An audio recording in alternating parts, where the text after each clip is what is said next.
Hi, everybody. This is your announcement for History 202 for the week of April 6th. We are still getting caught up here from the extended spring break. Now, last week, you didn't have to turn anything in other than a practice quiz, okay? But this week, stuff is due. All right, so I want to call your attention to that. Let me minimize myself here. Okay, so where are we? Okay, here we are. We're in Module 4 right now. And what is due on April 7th is this paper. Okay, it's called Critical Mission Atomic Bomb Mini Paper. Now, in last week's announcement, I went over the instructions to this paper in excruciating detail. Okay, so if you didn't watch that, please watch that because I think it will help you. But keep in mind that this is due April 7th. Now, that's not all we're doing this week. We are also moving on to Module 4.2, which is where we would have been even without the extended spring break. Okay, so on the paper, I've only received 2 submissions, so I'm a little worried. Okay, I thought I would have more turned in. So I hope that you're just working really hard on writing good papers, and not that you haven't started yet. But also, I'm not convinced that as many students are watching these announcements as maybe should.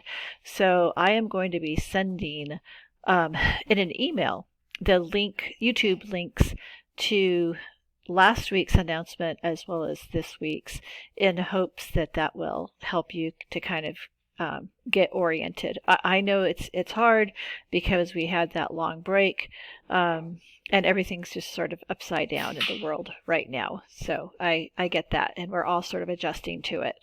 But we do need to turn in that paper. Okay, April 7th is the due date.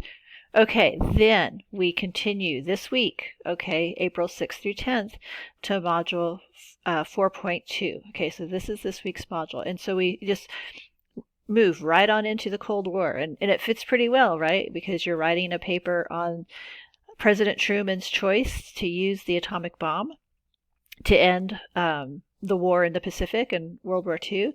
And we move right on into the Cold War, which is the period of time that followed World War II. And it was a time of tension between primarily the United States and what was then called the Soviet Union, or the USSR. And now it's Russia. Okay, and Russia has changed.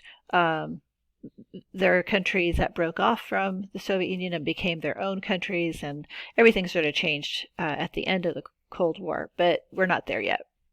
Right now we're talking about the US and the USSR and that relationship. Okay, so this picture here kind of illustrates what people thought of how we considered the Soviet Union during the Cold War. And this is a period of time that lasted from like 1947 until 1991, when the Soviet Union literally ceased to exist.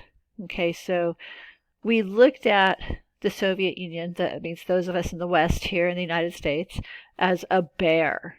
Okay, and the bear is kind of a symbol of Russia, but we saw this as a menacing bear.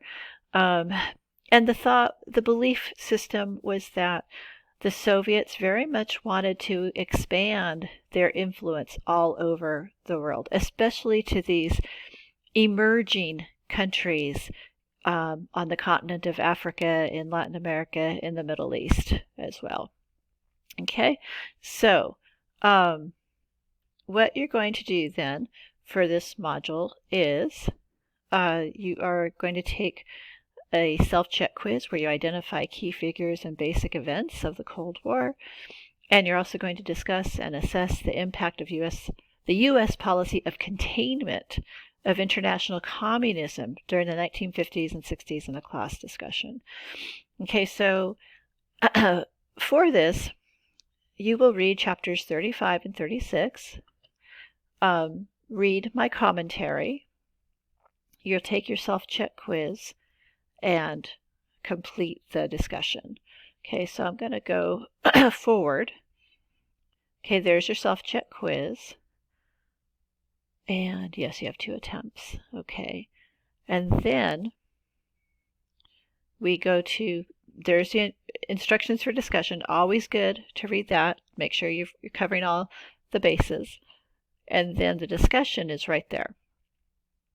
Okay, so this discussion is mainly going to address the U.S. policy of containment of international communism. Okay, so once you read the chapters in the textbook and my commentary, you'll know more about what that means.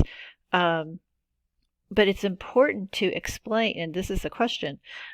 So the first question is to explain the foreign policy of containment toward the Soviet Union. So in other words, what did that mean? Okay, what did that mean to contain the Soviet Union? And don't just say contain the Soviet Union. Okay, give me a good explanation of what that means in terms of what the United States did in order to try to minimize the influence of the Soviet Union around the world.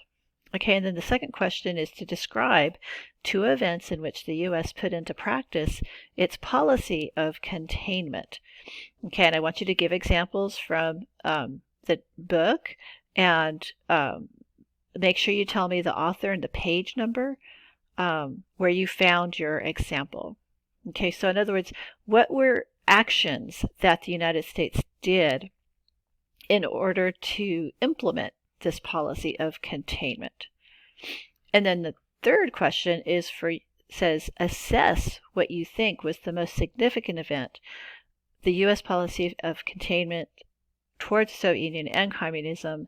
Now, communism is the form of government that the Soviet Union had, which was of great concern to the United States. So what was the most significant effect of that policy within the United States? Okay, so this policy had a huge impact on the United States. If you were living during this time, it's how you saw the world, was through this fear of the Soviet Union. So what happened within the United States in response to this foreign policy that the United States had? Okay, and again, I want you to give me specific examples from the assigned materials with the author and page numbers cited. Okay, so this is an interesting section of the class for me, because this is kind of where my life begins. I was born in 1964, which was right in the middle of the Cold War. So I very much grew up with that fear, especially of nuclear war, because atomic weapons, that was how the United States and the Soviet Union competed, one of the many ways, but that was a primary way that the United States and the Soviet Union competed with each other, was to see who could build the biggest stockpile of nuclear weapons. And the fear was very much that there would be a nuclear war between us and the Soviet Union, and that the world would be destroyed because of that. And that was a very palpable fear. So, and I remember it really clearly. So this is always an interesting period to study in this class. So maybe some of you are also old enough to remember. I don't know. But otherwise, you just have to read about it. Okay, you don't have that experience. But that's okay. That's why you're here. Okay, this has gone long enough. I am going to sign off now. Again, if you have any questions, please contact me. Send me a message in inbox. Also, I have my office hours in Zoom. Okay, I sat all by myself for all of my office hours last week. So please feel free to come in to my office hours and talk to me if you have questions. Okay, thank you for watching, and I will see you next time. Bye.